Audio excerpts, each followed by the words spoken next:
Hey guys, my name is Elijah and in this tutorial I will show you how to auto skip intro on Crunchyroll. First, if the button to auto skip does not appear, you will have to use a Chrome extension. So open up a new tab, type in Chrome the webstore.google.com and here type in AnySkip and click on this AnySkip extension, click on Add to Chrome and then simply add extension. Now, as you can see, these are your skip options. So you can skip manually opening and ending, and you can change it. So let's say opening. So I will change it to auto skip, and it is really simple. So auto skip, and then I can close this.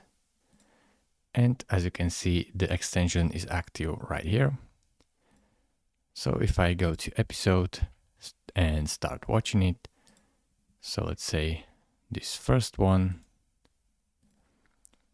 Now it will auto skip the intro if there is some. So it is really simple. Thank you very much for watching. If this video was helpful to you, consider subscribing and liking this video and I will see you in the next tutorial. Bye bye.